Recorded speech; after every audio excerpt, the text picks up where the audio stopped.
Hello everyone, welcome to पवन वाग academy. This side Ankita. और आज के क्लास में हम लोग देखने वाले हैं आपका chapter 4 effects of electric current, standard 10th Maharashtra state board का one short video.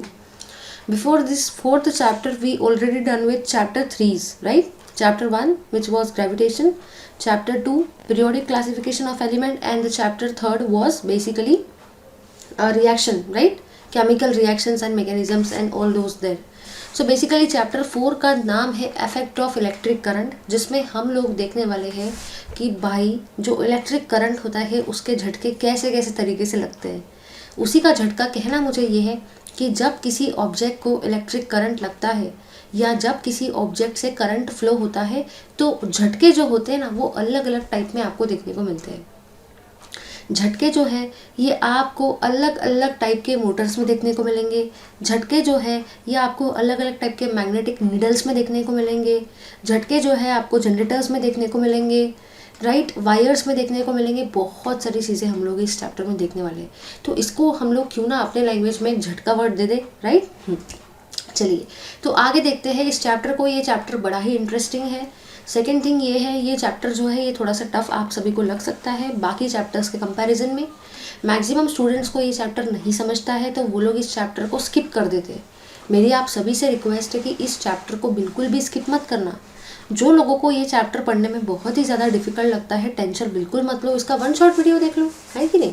One shot video भी देख लिया ना तो भी आपके बहुत सारे पार्ट क्या हो जाएंगे, क्लियर हो जाएंगे। और क्योंकि क्या है ना, अगर आप पूरा चैप्टर को स्किप करके जाते हो, मान लो अगर आपने पूरे ही चैप्टर को स्किप कर दिया बट पेपर में अगर कहीं से आ गया तो क्वेश्चन क्या करेंगे फिर, राइट? तो चलिए स्टार्ट करते हैं ज़्यादा टाइम वेस्ट किए बिना इफेक्ट्स ऑफ इलेक्ट्रिक करंट को। तो जिसमें हम लोग देखो क्या क्या दिखने वाले हैं। इफेक्ट्स ऑफ इलेक्ट्रिक करंट की अगर मैं शॉर्ट में बात करूँ तो इसमें आप लोग देखने वाले हैं electric current flowing through various things. ठीक है, चलिए देख लेते हैं हम लोग क्या क्या डिस्कस करने वाले हैं। आप लोग इसमें देखेंगे flow of electric current, electric current flowing through. आप लोग देखने वाले हो इलेक्ट्रिक करंट फ्लोइंग थ्रू। पहले आप लोग स्टडी करेंगे electric current flowing through wire, मतलब जब आप किसी वायर से इलेक्ट्रिक करंट को फ्लो करते हो तो किस तरीके से इलेक्ट्रिसिटी फ्लो होती है, कौन से इफेक्ट्स वहाँ पे आपको देखने को मिलते हैं। फिर आप लोग देखेंगे electric current flowing through resistor, कि रजिस्टर से कैसे क्या इलेक्ट्रिक करंट फ्लो होता है। उसी के बाद में इस चैप्टर में आप लोग मेजर पार्ट जो डिस्कस करने वाले हो वो है इलेक्ट्रोमैग्नेटिक इंडक्शन। और लास्ट में आप लोग जो जनरेट देखेंगे वो रहेगा आपका इलेक्ट्रिक जनरेटर। तो ये जो चार है ना, ये मेजर पोर्शन है इस पर्टिकुलर चैप्टर के, कि इलेक्ट्रिक करंट कैसे क्या फ्लो होगा through the wire, electric current कैसे क्या फ्लो होगा through the register, electric current कैसे क्या फ्लो होगा थ्रू दी जनरेटर, जनरेटर में क्या मैकेनिज्म इन्वॉल्व होता है, और इलेक्ट्रोमैग्नेटिक इंडक्शन। ये सारी चीज़ें आप लोग इस चैप्टर में पढ़ने वाले हो। चलिए तो अब हम लोग, जैसे कि मैंने आप सभी को बताया है कि सारे चैप्टर्स में ही हम लोग रिड्यूस पोर्शन को डिस्कस नहीं करते हैं। In the same fashion in this chapter also reduce portion जो भी रहेगा उसको हम नहीं डिस्कस करेंगे, क्योंकि रिड्यूस पोर्शन से जब पेपर में कोई क्वेश्चन ही नहीं आएगा, so what is the reason to discuss that, right? तो बेसिकली अब हम लोग देख रहे हैं energy transfer in an electric circuit. किसी सर्किट के अंदर में कैसे क्या एनर्जी का ट्रांसफर होता है ना। अब ये जो एनर्जी है ये हीट के फॉर्म में भी हो सकती है, ये जो एनर्जी है ये वर्क के फॉर्म में भी हो सकती है। किसी इलेक्ट्रिक सर्किट में एनर्जी कैसे ट्रांसफ़र होती है, वर्क कैसे ट्रांसफ़र होता है, वो वाली चीज़ हम लोग इस पर्टिकुलर सेक्शन में देखने वाले हैं। अब जो एक्सपेरिमेंट हम करने वाले हैं बेसिकली उसका डायग्राम तो यहाँ पे दिया हुआ है, लेकिन उसकी इन्फॉर्मेशन कुछ इस पेज पे कुछ उस पेज पे हम लोग सभी पार्ट को क्या कर लेते हैं, डिस्कस कर लेते हैं। तो ये देख लेते हैं इस चीज़ को कि बेसिकली इसका कहना क्या है। सबसे पहले हम लोग इस सर्किट को कंसिडर करेंगे। इस सर्किट को आपको बहुत ही अच्छे से ध्यान में रखने का है, क्योंकि इस सर्किट से ही हम लोग सारी चीज़ें डिस्कस करने वाले हैं। तो अगर आपको सर्किट समझ में आएगा तभी जाके आप सारी चीज़ों को बहुत ही बढ़िया तरीके से समझ पाएंगे। चलिए सबसे पहले आपको देखो क्या कंसिडर करना है। आपको यहाँ पे 2 पॉइंट्स कंसिडर करने के।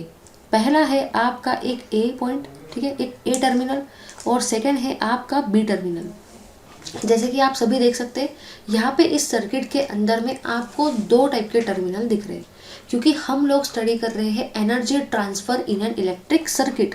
इसका मतलब यहाँ पे हम लोग 2 टाइप के टर्मिनल्स को कंसिडर कर रहे हैं। सबसे पहला टर्मिनल जो है आपने जो कंसिडर किया वो ए है, और सेकेंड टर्मिनल जो आपने कंसिडर किया वो क्या है, वो बी है। मतलब मैं ये कह सकती हूँ कि मैंने यहाँ पे दो टाइप के टर्मिनल्स को कंसिडर किया, ए और बी। समझ गया? चलिए आगे देखते हैं। फिर मैंने क्या किया, ये जो दो टर्मिनल है इसके अक्रॉस में बैटरी अप्लाई की।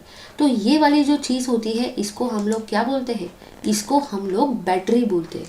याद रखना, मैक्सिमम लोगों को बड़ा ही कन्फ्यूजन होता है बैटरी और सेल में क्या डिफरेंस है। तो आपको बस इतना ही याद रखना है कि अगर मैं बात करती हूँ सेल की तो इसमें बस आपको दो ही लाइन दिखती है, प्लस और माइनस। बट अगर मैं बैटरी की बात करती हूँ तो बैटरी में आपको ऐसे बहुत सारे टर्मिनल्स दिखते हैं, प्लस माइनस। इसको सेल बोला जाता है और इसको आप लोग क्या बोलते हो, बैटरी बोलते हो। सेल का पावर कम होता है, बैटरी का पावर ज़्यादा होता है। तो जैसे कि आप लोगों ने इस सर्किट को कंसिडर किया, इसमें बेसिकली दो टर्मिनल्स है, ए टर्मिनल और बी टर्मिनल, और इसके अक्रॉस में आपने बैटरी को अप्लाई किया है। अब जो बैटरी है बेसिकली उसमें दो टाइप के चार्ज होते हैं, एक होता है प्लस और एक होता है माइनस। बड़े वाले साइड में आप प्लस को अप्लाई करेंगे और छोटे वाले साइड में आप माइनस को अप्लाई करेंगे। अब देखो हो क्या रहा है, आप लोगों ने यहाँ पे ये देखा कि ये जो पॉजिटिव टर्मिनल है ना, ये कनेक्टेड है, ध्यान से देखो, टू द ए। मतलब ये जो पॉजिटिव टर्मिनल है इस बैटरी का, ये ए टर्मिनल से कनेक्टेड है। और वही अगर मैं बात करती हूँ नेगेटिव टर्मिनल की, तो ये जो नेगेटिव टर्मिनल है ये आपके बी वाले टर्मिनल से कनेक्टेड है। इसका मतलब ये हुआ कि जो ए टर्मिनल है कहीं ना कहीं वो पॉजिटिवली चार्ज है, और जो बी टर्मिनल है कहीं ना कहीं वो नेगेटिवली चार्ज है। तो अभी आपको ऐसा रट्टा नहीं मानना है कि ए पॉजिटिवली चार्ज है, बी नेगेटिवली चार्ज है। इसको साइंटिफिकली समझ के चलो कि हम लोगों ने इस बैटरी का पॉजिटिव टर्मिनल ए से कनेक्ट किया, इसका मतलब ए यहाँ पे क्या है, पॉजिटिवली चार्ज है। हमने इस बैटरी का नेगेटिव टर्मिनल बी से कनेक्ट किया, इसका मतलब बी यहाँ पे क्या है, नेगेटिवली चार्ज है। ठीक है, चलिए, जैसे कि आप सभी को पता है कि प्लस हमेशा बड़ा होता है माइनस से, राइट। आप सभी को पता है कि प्लस का वैल्यू जो होता है, प्लस का मैग्नीट्यूड जो होता है, प्लस का जो भी वैल्यू रहेगा वो हमेशा बड़ा रहेगा एज कम्पेयर टू माइनस और ओवर माइनस। इसका मतलब अगर जैसे कि मैं बोलूँ कि ए टर्मिनल पे पॉजिटिव चार्ज है, बी टर्मिनल पे नेगेटिव चार्ज है, तो क्या हम ये नहीं कह सकते कि जो पोटेंशियल ए का है वो पोटेंशियल बी से बड़ा है। रीज़न ये है क्योंकि ए पॉजिटिव से कनेक्टेड है और बी नेगेटिव से कनेक्टेड है। ए के ऊपर पॉजिटिव चार्ज है, बी के ऊपर नेगेटिव चार्ज है। अब पॉजिटिव नेगेटिव से हमेशा बड़ा रहता है, प्लस माइनस से हमेशा बड़ा रहता है। इसका मतलब जो भी पोटेंशियल ए के अक्रॉस में रहेगा, क्योंकि उसके ऊपर पॉजिटिव चार्ज है, वो बड़ा रहेगा as compare to the potential over B, क्योंकि उसके ऊपर नेगेटिव चार्ज है, राइट। चलिए, इतना काम तो हो गया। अब इस सर्किट के अंदर में हम लोगों ने की को अटैच किया है। की मतलब ही ये होता है जिससे आप सर्किट को बंद और चालू कर सकते हो। अगर आपने की को क्लोज किया तो आपका सर्किट जो है वो चालू हो जाएगा, वर्क करने लगेगा, और अगर आपने की को खोल दिया तो सर्किट में से करंट फ्लो नहीं होगा। इसका मतलब वो सर्किट वहीं पे स्टॉप हो जाएगा। तो आप लोगों ने एक रजिस्टर को कनेक्टेड किया। तो इस सर्किट में आपने सबसे पहले रजिस्टर लिया, रजिस्टर के साथ साथ आपने बैटरी को अप्लाई किया, इसी के साथ से आपने वोल्ट मीटर को अप्लाई किया, और इसी के साथ साथ आपने एम मीटर को अप्लाई किया। तो यहाँ पे आपको कुछ पॉइंट्स याद रखने। वो पॉइंट्स ये है कि बेसिकली यहाँ पे इस सर्किट में आप लोगों ने देखो क्या क्या लिया। आप लोगों ने बैटरी को लिया, इसी के साथ साथ आप लोगों ने रजिस्टर को लिया, इसी के साथ साथ आप लोगों ने की को लिया जिससे आप ऑन ऑफ कर सकते हो, आपने यहाँ पे वोल्ट मीटर को लिया, इसी के साथ साथ आपने यहाँ पे एम मीटर को लिया। ठीक है, चलिए आगे देखते हैं। याद रखना, वोल्ट मीटर से आप लोग वोल्टेज को मेजर कर सकते हो और एम मीटर से आप लोग करंट को मेजर कर सकते हो। अब देखो क्या होगा, बेसिकली यहाँ पे ए के ऊपर पॉजिटिव चार्ज है, बी के ऊपर नेगेटिव चार्ज है, तो ए का पोटेंशियल ज़्यादा है बी से। इसका मतलब मैं ये कह सकती हूँ कि जो भी मेरा करंट है ना, जो भी मेरा करंट है वो फ्लो तो होगा, बट वो फ्लो कहाँ से कहाँ पे होगा, ए टू बी। अब आपको ये समझ में आया कि करंट जो है वो ए से बी ही क्यों फॉल हो रहा है, ए से बी ही क्यों फ्लो हो रहा है। रीज़न ये है क्योंकि ए का पोटेंशियल ज़्यादा है, बी का पोटेंशियल कम है, इसलिए जो आपका करंट है वो फ्लो होगा फ्रॉम ए टू बी। ठीक है, अब देखो क्या होगा, अगर करंट फ्लो होता है ए टू बी में तो बेसिकली वहाँ पे कुछ ना कुछ क्या होगा, वर्क होगा, कुछ ना कुछ वहाँ पे वर्क होगा, राइट। और जो भी वर्क वहाँ पे होगा उसका वैल्यू रहता है V A B into Q. तो आपको बस इतना ही याद रखना है कि जो करंट है वो फ्लो होगा फ्रॉम ए टू बी। अगर करंट वहाँ पे फ्लो होता है इसका मतलब ही कुछ ना कुछ वहाँ पे वर्क होगा, और अगर वहाँ पे कुछ ना कुछ वर्क होता है इसका मतलब ही वहाँ पे हीट एनर्जी जनरेट होंगी, मतलब ही रजिस्टर के अक्रॉस में हीट एनर्जी जनरेट होंगी, क्योंकि ए टर्मिनल भी रजिस्टर के अक्रॉस में अप्लाई किया है और बी टर्मिनल भी रजिस्टर के अक्रॉस में अप्लाई किया है। अगर सपोज चार्ज फ्लो होता है ए से बी की तरफ, इसका ही मतलब आपने यहाँ पे ये ऑब्जर्व किया कि यहाँ पे कुछ ना कुछ वर्क होगा। रजिस्टर के अक्रॉस अगर वर्क होता है इसका ही मतलब वहाँ पे एनर्जी जनरेट होंगी, और हीट एनर्जी जनरेट होने की वजह से जो भी आपका रजिस्टर है उसका टेम्परेचर क्या हो जाता है, इंक्रीज हो जाता है। Temperature of register increases. तो इस तरीके से हम लोगों ने यहाँ पे जो देखा वो ये देखा कि किस तरीके से एनर्जी का ट्रांसफ़र होता है basically across the resistor, energy transfer in electric circuit across resistor. तो बस यही वाली चीज़ यहाँ पे लिखिए, energy is receive by the resistor and it is converted to heat energy and temperature of resistor is increase. एक बार शॉर्ट में पूरा रिवाइज कर लेते हैं।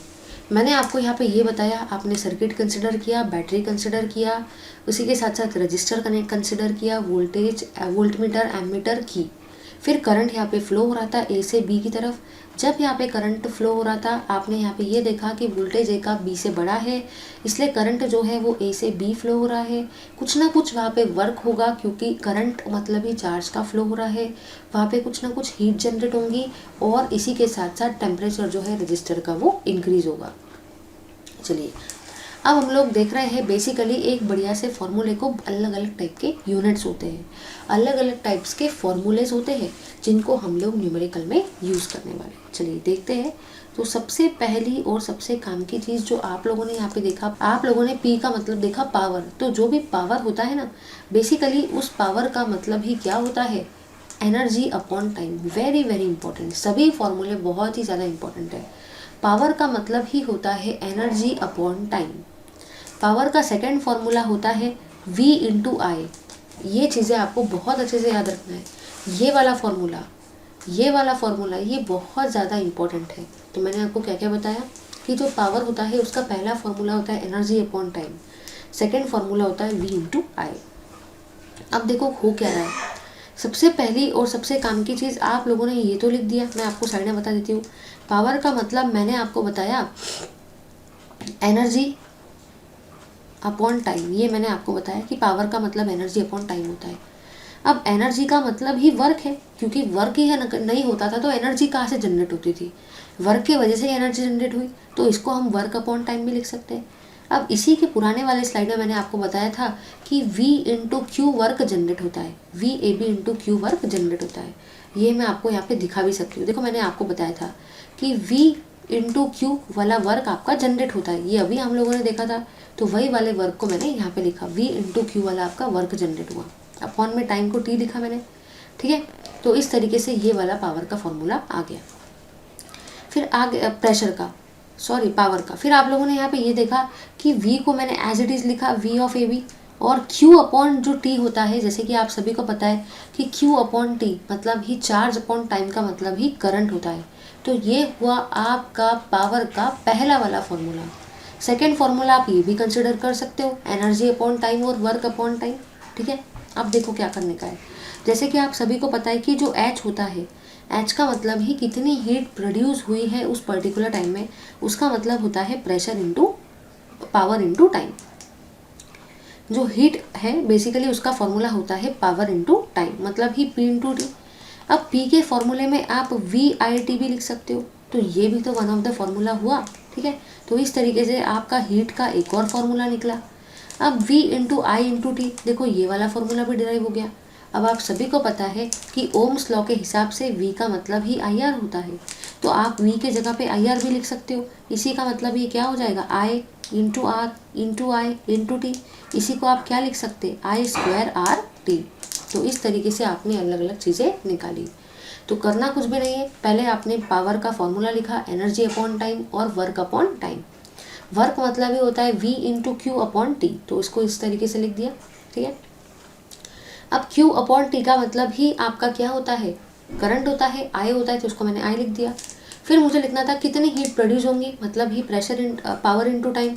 पावर का फॉर्मूला है V इंटू आई और यहाँ पे है T, और इस तरीके से आपने यहाँ पे लिख लिया। ठीक है, चलिए आगे देखते हैं। अब हम लोग देख रहे हैं यूनिट ऑफ इलेक्ट्रिक पावर, कि बेसिकली पावर तो पढ़ लिया, यहाँ से पेपर में 2-3 बार MCQ पूछा जा चुका है कि पावर का यूनिट क्या होता है। तो याद रखना, पावर के 2 टाइप के यूनिट होते हैं, घुमा फिरा के पूछा जा सकता है। वैट भी होता है और जूल अपॉन सेकेंड भी होता है। ऐसा नहीं कि सिर्फ आप वैट ही पढ़ के जा रहे हो, आपको पता है कि सिर्फ हाँ भाई हाँ वैट ही देख लूँगा मैं जो भी होगा, वैसा नहीं कर सकते अपन। आपको याद रखना है कि वैट का मतलब ही जूल अपॉन सेकेंड भी होता है। कभी कभी आपको कैसा भी क्वेश्चन आ सकता है, ऐसा नहीं कि हमेशा से वो आपको यही पूछेगा कि बताओ भाई पावर का यूनिट क्या होता है। और कभी कभी आप ये देखेंगे कि आप लोग सिर्फ वैट पढ़ के जाएंगे बट पेपर में वैट ऑप्शन ही नहीं रहेगा, क्योंकि ऑप्शन रहेगा जूल पर सेकेंड। तो दोनों ही आपको याद रखने हैं। ऐसा नहीं कर सकते हम लोग कि एक ही पढ़ के जा रहे और अपना काम हो गया, ऐसा अपन लोग नहीं कर सकते। उसके बाद में हम लोग देख रहे हैं heating effect of electric current. ये कैसे क्या होता है heating effect of electric current, चलिए देखते हैं। बेसिकली आप लोगों ने यहाँ पे ये देखा, जब आप किसी भी सर्किट को, जब आप किसी भी रजिस्टर को अगर आप सर्किट के अंदर में कनेक्ट करते हो, किसी भी रजिस्टर को, रजिस्टर मतलब ही ये जो होता है ना, इस सिंबल से हम लोग रजिस्टर को डिनोट करते हैं।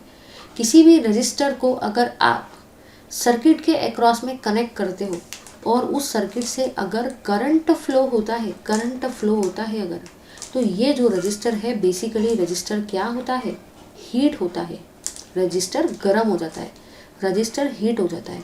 अब ये जो रजिस्टर हीट हुआ ना, बेसिकली इसके बहुत सारे अलग अलग जगह पर हम लोग यूज़ कर सकते हैं, इसको बहुत सारे अलग अलग जगह पर हम अप्लाई कर सकते हैं। तो आप लोगों ने यहाँ पे ये देखा कि जब आप किसी भी सर्किट के अक्रॉस में रजिस्टर को अप्लाई करते हो और अगर सपोज करंट फ्लो होता है, तो करंट अगर फ्लो होगा तो उसके वजह से वर्क होगा, और अगर वर्क होगा तो रजिस्टर में हीट जनरेट होगी, और इस हीट को हम लोग बहुत सारे अलग अलग जगह पर यूज़ कर सकते हैं। जैसे कि हम लोग गर्म पानी का जो रॉड होता है उसमें हम लोग पानी को गर्म करते हैं ना, और पानी बहुत जल्दी गर्म हो जाता है, तो ये भी तो उसके वजह से हो रहा है क्योंकि आपने रजिस्टर को हीट किया ना। अब रजिस्टर हीट होगा भाई तो बहुत ज़्यादा हीट जनरेट होती है। अब वो हीट से आप पानी को भी गर्म कर सकते हो, क्या क्या काम नहीं कर सकते वो बताओ भाई। इस हीट के बहुत सारे यूज़ है, राइट। सबसे पहले तो हम लोग देख रहे हैं heating effect of electric current. जैसे कि मैंने आपको अभी बताया, heating effect of electric current का मतलब देखो बेसिकली क्या हुआ। इसका मतलब ये हुआ कि आप जो है ना रजिस्टर को हीट करने वाले हो। अगर रजिस्टर में हीट एनर्जी जनरेट होंगी और रजिस्टर अगर हीट होगा तो उसको बहुत सारी जगह हम अप्लाई कर सकते हैं। जैसे कि वाटर बॉयलर मतलब ही जो वाटर को गर्म करता है, जो वाटर बॉयलर होता है ना, जो वाटर को बॉयलर करने के लिए हम लोग यूज़ करते हैं। जैसे कि आप लोगों ने देखा होगा केमिकल इंडस्ट्रीज़ में वाटर बॉयलर होता है, तो वहाँ पे वाटर जो होता है बेसिकली वो बहुत हाई टेम्परेचर पे हीट किया करवाया जाता है, बहुत ही हाई टेम्परेचर पे, excessive high temperature water boiler, उसमें भी आप इसका यूज़ करते हो।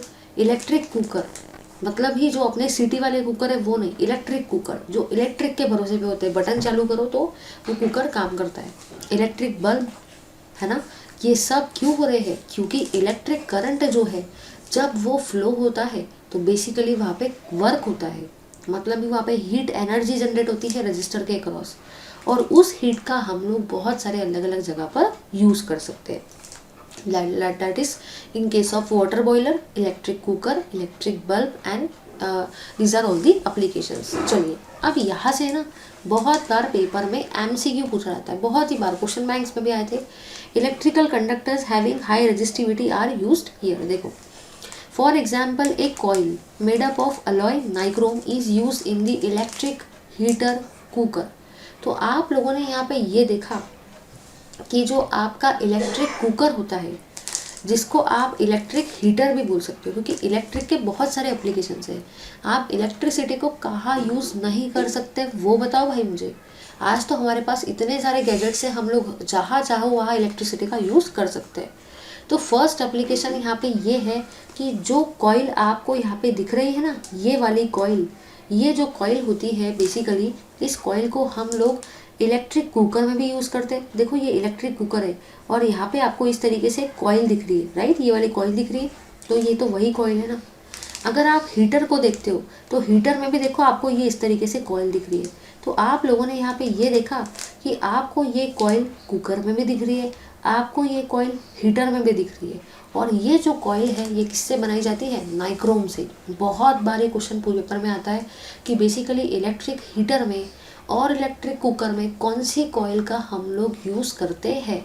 याद रखना, नाइक्रोम। आगे देखते हैं। A tungsten wire is use in electric bulb. अब जो इलेक्ट्रिक बल्ब है वहाँ पे आप जो ये वाले वायर का यूज़ कर रहे हो ना, ये वाला वायर, ये वायर का नाम क्या होता है? Tungsten wire. याद रखना, इलेक्ट्रिक हीटर में और इलेक्ट्रिक कुकर में हम लोग नाइक्रोम वायर का यूज़ किए करते हैं, नाइक्रोम कॉइल का यूज़ करते हैं, और इलेक्ट्रिक बल्ब में हम लोग टंगस्टन वायर का यूज़ करते हैं। ठीक है, रीज़न यहाँ पे ये है कि नाइक्रोम बहुत ही स्ट्रांग होता है। नाइक्रोम मतलब ही निकेल और क्रोमियम का अलॉय होता है। और टंगस्टन जो होता है उसको हम बल्ब में इसलिए यूज़ करते हैं क्योंकि टंगस्टन को भाई अगर आप 3400 डिग्री तक सेल्सियस तक अगर उसको हीट करते हो तो बेसिकली वो है लाइट जनरेट करने लगता है। इसका मतलब आप लोगों ने यहाँ पे ये देखा कि बेसिकली टंगस्टन वायर जो है जब उसका मेल्टिंग पॉइंट बहुत ही ज़्यादा हाई होता है तो अगर आप उसको 3400 डिग्री सेल्सियस तक हीट करते हो तो कहीं ना कहीं वो लाइट को एमिट करता है और उसी लाइट से तो हमारे घर के लाइट जलते हैं भाई। ठीक है, चलिए, तो ये दोनों पॉइंट आपको याद रखने हैं। तो अब हम लोग देख रहे हैं, if we switch on the equipment in our house the electric fuse wire melts and electric supply shut down. The home electrical connection consist of 3 types of wire. आप लोगों ने सबसे पहला पॉइंट मैंने आपको क्या बताया?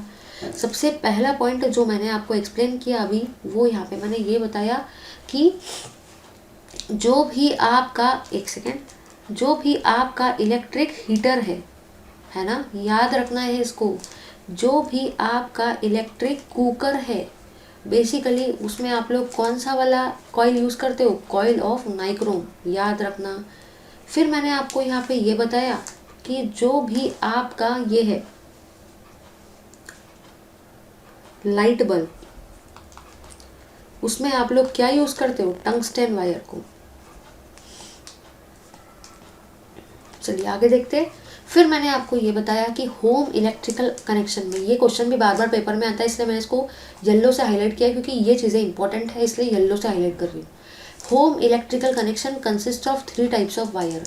मतलब आपके जो घर का इलेक्ट्रिक का कनेक्शन है, होम इलेक्ट्रिकल कनेक्शन, उसमें टोटल 3 टाइप के वायर होते हैं। पहला होता है लाइव वायर, सेकेंड होता है न्यूट्रल वायर और थर्ड होता है अर्थ वायर। पेपर में तो ये भी क्वेश्चन पूछा गया है कि होम इलेक्ट्रिकल अप्लायंसेस में कौन से टाइप के वायर यूज़ किए जाते हैं। तो याद रखना, ऑप्शन कभी कभी ये भी आता है 3 types of wire, 2 types of wire, single type of wire. याद रखना 3 टाइप के वायर होते हैं, लाइव वायर, न्यूट्रल वायर और अर्थ वायर। ठीक है, पेपर में एमसीक्यू इस पोर्शन से भी आता है कि लाइव वायर और न्यूट्रल वायर के बीच में पोटेंशियल डिफरेंस कितने का होता है। इसको दिमाग में बहुत अच्छी तरीके से फिट कर लो। 220 वोल्ट का पोटेंशियल डिफरेंस होता है लाइव और न्यूट्रल वायर के बीच में। ठीक है, तो होम इलेक्ट्रिकल कनेक्शन में 3 टाइप के वायर होते हैं, लाइव, न्यूट्रल और अर्थ। और लाइव वायर और न्यूट्रल वायर के बीच में पोटेंशियल डिफरेंस कितने का होता है? 220 वोल्टेज का, 220 वोल्ट्स का। चलिए आगे देखते हैं। बेसिकली जो अर्थ वायर होता है, जैसे कि उसका नाम ही है अर्थ, मतलब ही वो ग्राउंड से कनेक्टेड होता है, मतलब ही वो अर्थ से कनेक्टेड होता है। अर्थ मतलब ही ग्राउंड, इसका ही मतलब उसको क्या बोलेंगे? Earth wire. Due to the default fault in the equipment और in the plastic coating on the wire. अब कभी कभी देखो क्या हो जाता है, कभी कभी ये होता है भाई ये आपका लाइव वायर है, ये आपका न्यूट्रल वायर है और ये है आपका अर्थ वायर। अर्थ वायर को तो आपने ग्राउंड से कनेक्ट कर दिया तो भाई उसका तो कोई टेंशन नहीं है, समझ लो ये लाइव वायर है, समझ लो ये न्यूट्रल वायर है। अब देखो क्या होता है, लाइव वायर और न्यूट्रल वायर दोनों ही कोटेड है, बट क्या होता है कि कभी अगर सपोज करंट बहुत ज़्यादा फ्लो हो रहा है तो क्या होता है वहाँ पे बहुत ज़्यादा हीट जनरेट होती है, तो वायर के ऊपर का जो भी प्लास्टिक होता है ना वो मेल्ट करने लगता है।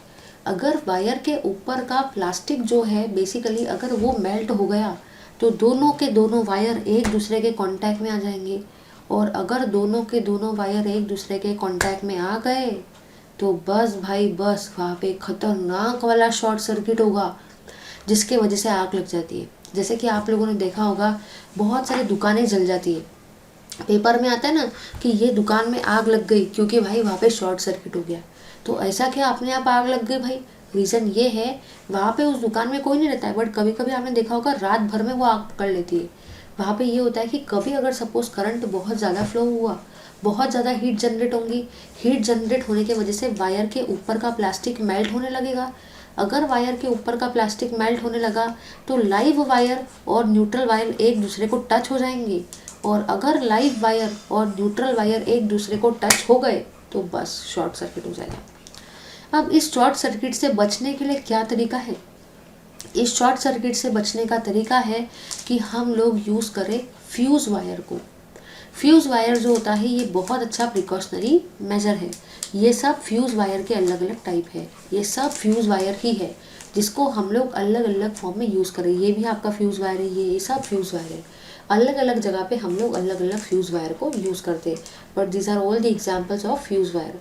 फ्यूज़ वायर क्या करता है, अगर सपोज बहुत ही ज़्यादा करंट फ्लो होगा सर्किट से तो फ्यूज़ वायर मेल्ट हो जाता है और सर्किट को वहीं पे ब्रेक कर देता है, और अगर सर्किट ब्रेक हो गया तो आग नहीं लगती है।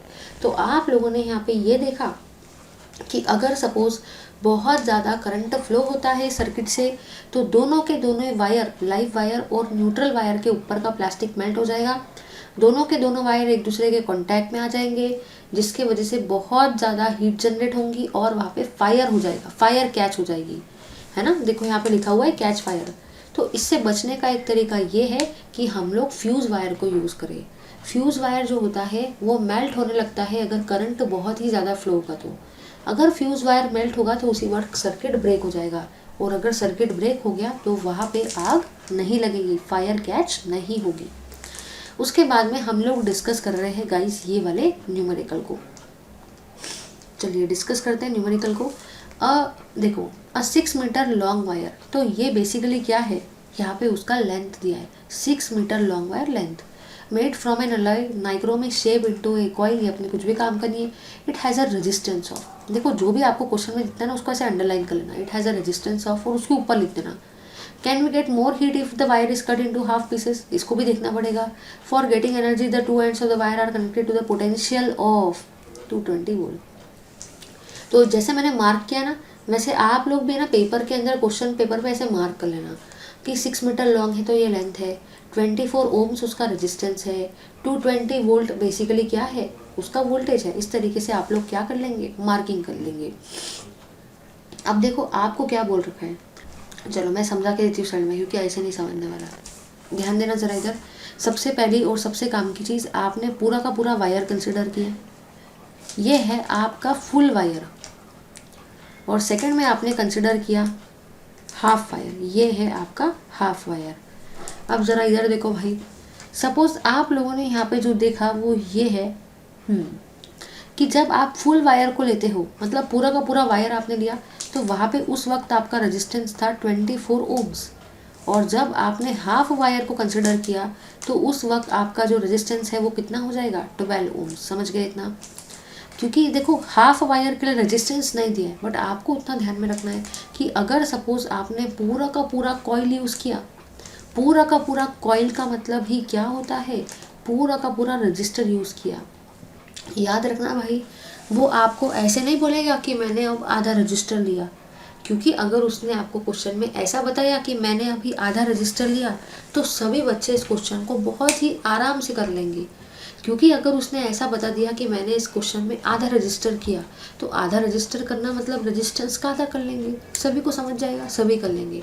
बट आपको क्वेश्चन में जब पूछा जाता है वो ये पूछा जाता है कि कॉइल को आपने आधा कर दिया।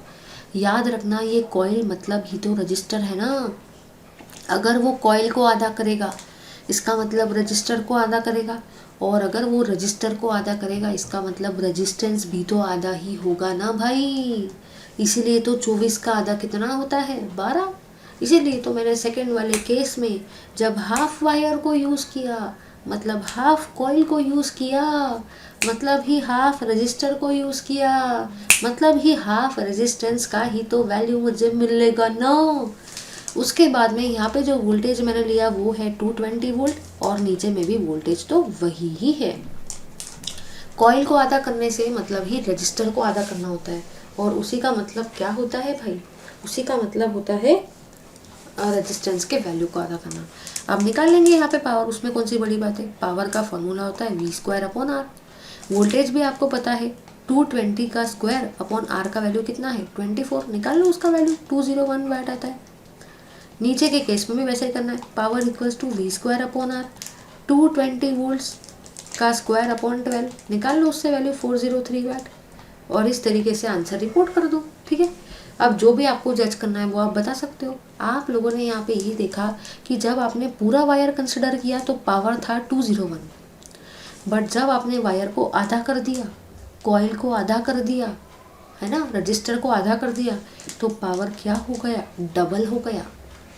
मतलब फुल वायर में पावर कम था, और हाफ वायर में मतलब ही हाफ कॉइल में, हाफ रेजिस्टेंस में वैल्यू डबल हो गया पावर का। ठीक है,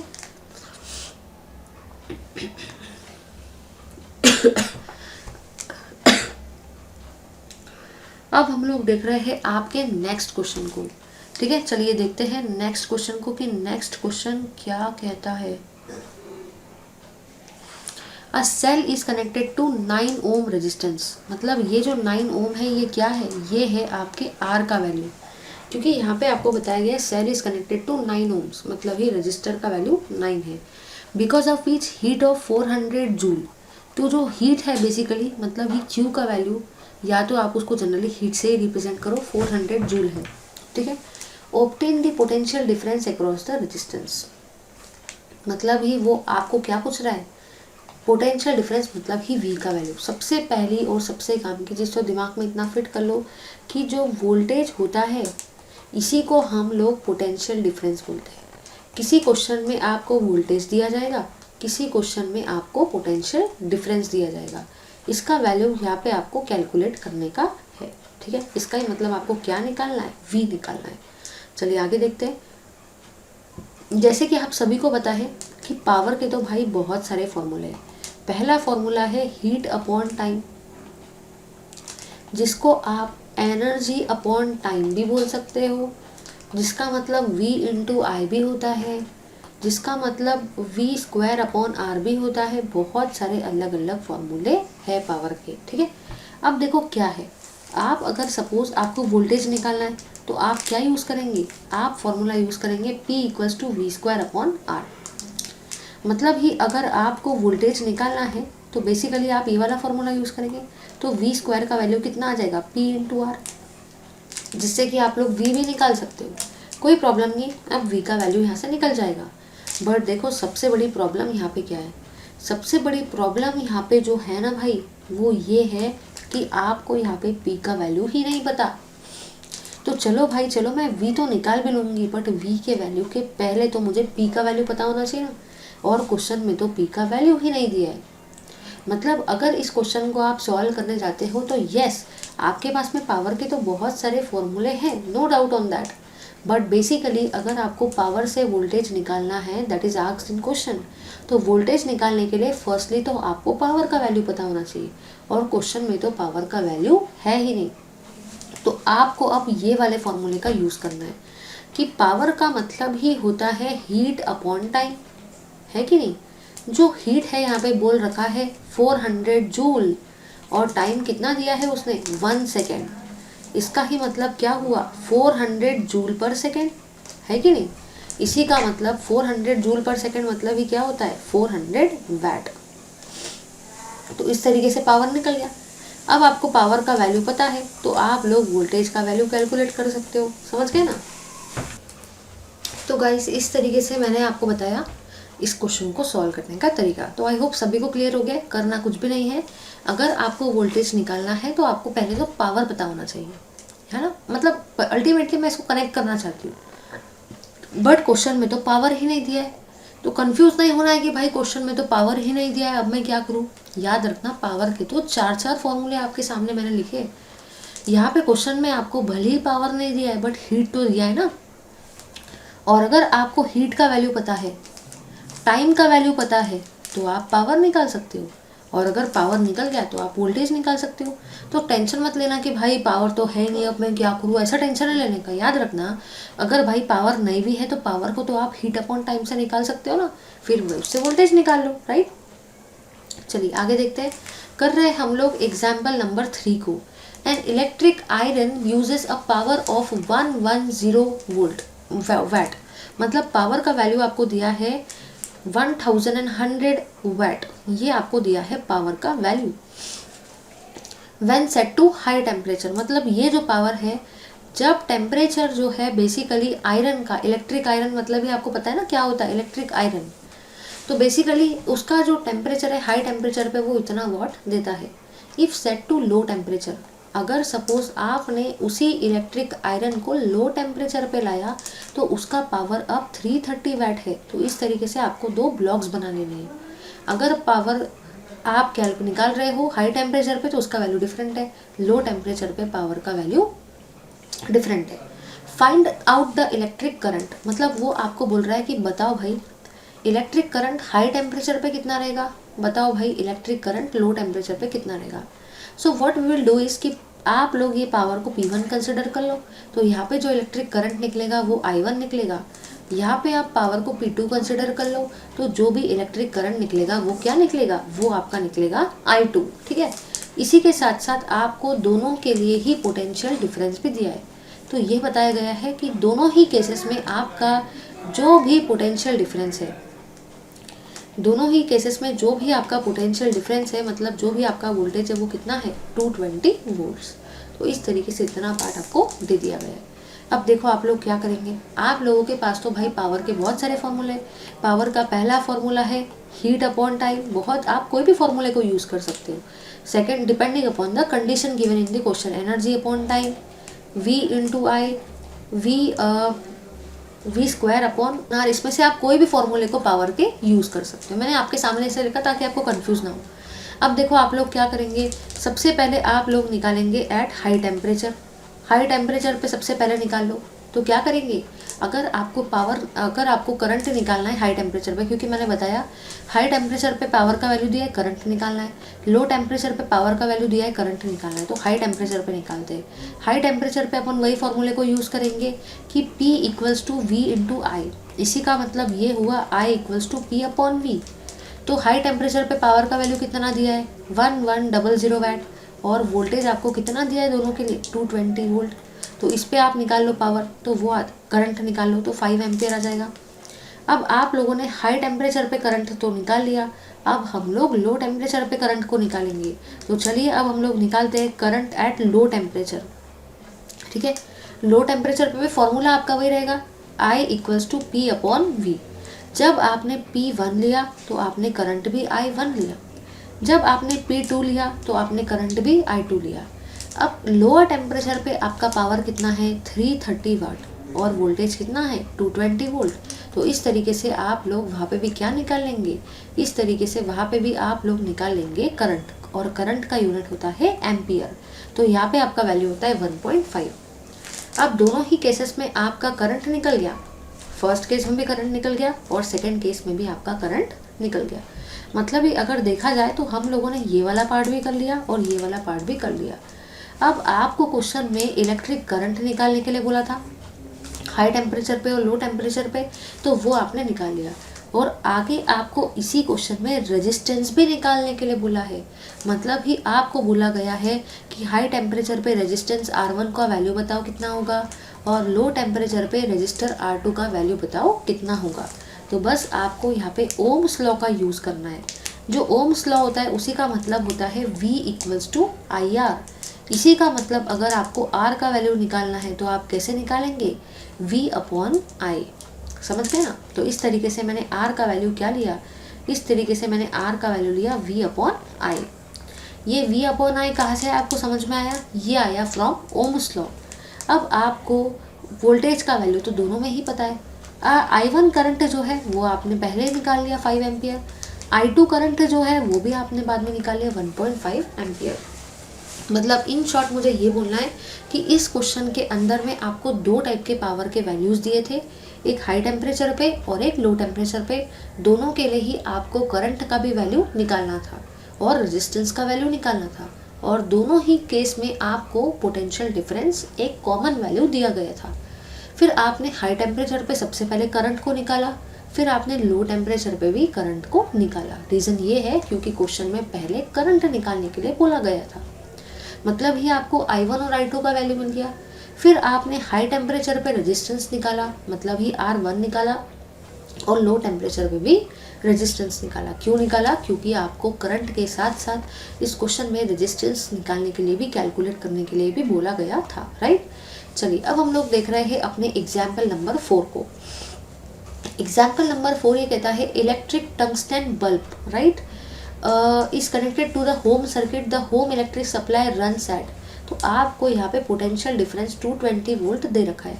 व्हेन स्विच इज ऑन, मतलब अब आपने सर्किट को चालू कर दिया तो करंट कितना फ्लो हो रहा है? 0.5 एम्पियर आपका करंट फ्लो हो रहा है। What must be the power, यहाँ पे वैटेज नहीं वैट चाहिए। वो आपको पूछना चाहता है कि बताओ भाई कितना पावर रहेगा उस बल्ब में if it is applied for और it is on for 10 hours. इसका मतलब ये 10 आवर्स क्या है? ये आपको टाइम दिया गया है। और इसी के साथ साथ वो आपको पूछना चाहता है कि कितने यूनिट इलेक्ट्रिक बल्ब के आपने यूज़ किए। जैसे कि आप सभी को पता है कि पावर के बहुत सारे फॉर्मूले हैं, तो वन ऑफ द फॉर्मूला होता है V इंटू आई। तो बस आप लोगों ने वही वाला काम किया, आप लोगों ने V को लिया मतलब ही पोटेंशियल डिफरेंस को लिया, और I को लिया मतलब ही करंट को लिया।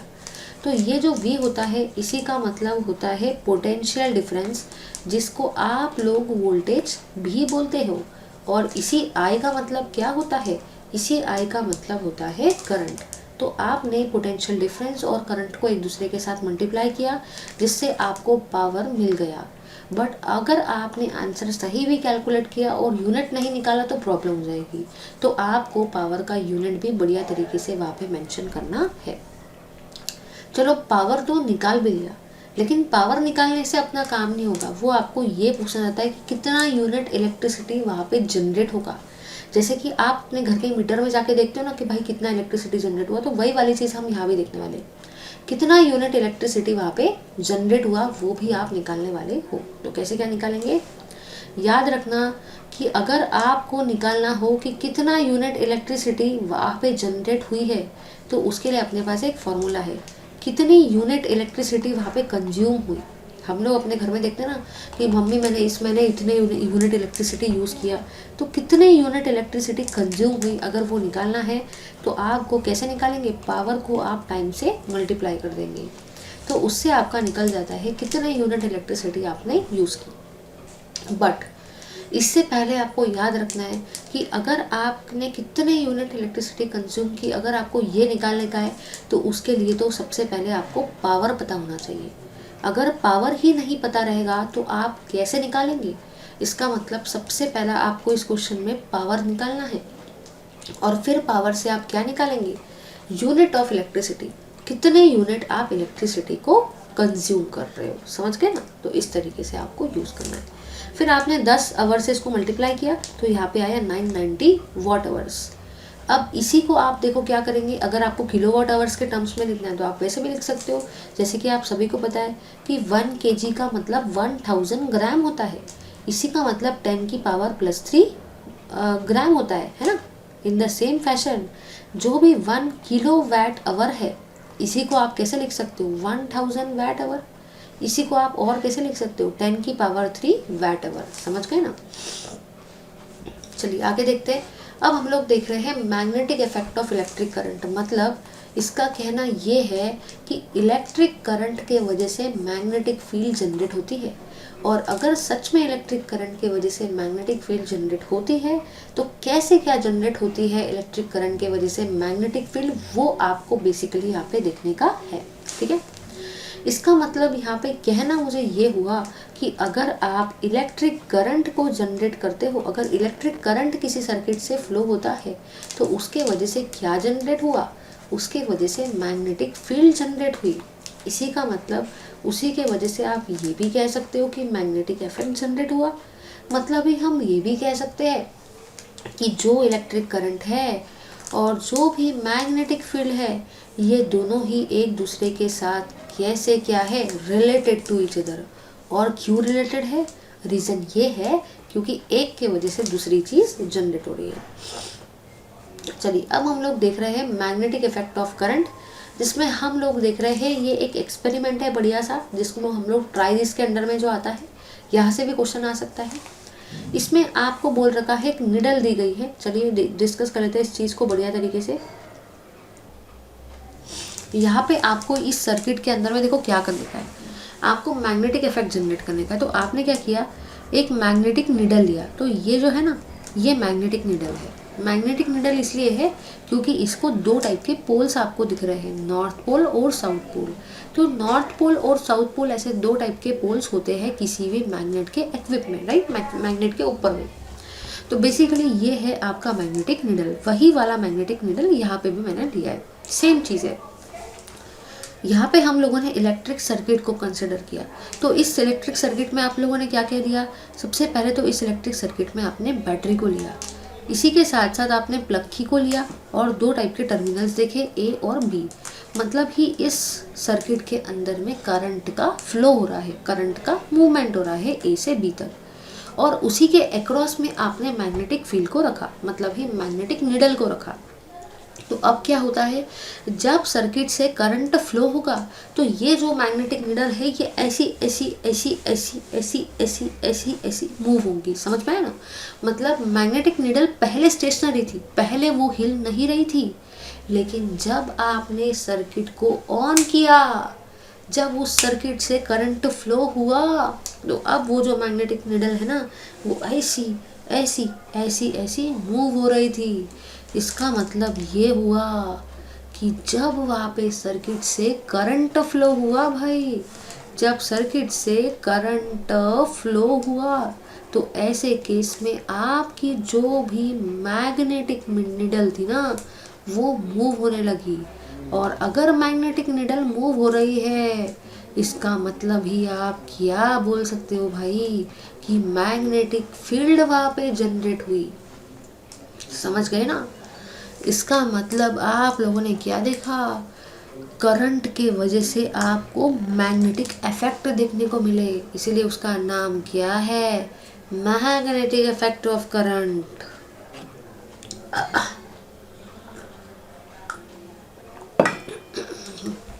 समझे या नहीं समझे भाई? चलिए आगे देखते हैं। फिर अब हम लोग डिस्कस कर रहे हैं राइट हैंड थंब रूल को, कि राइट हैंड थंब रूल क्या कहता है। बट उससे पहले तो भाई ये याद रखना कि राइट हैंड थंब रूल बताता क्या है।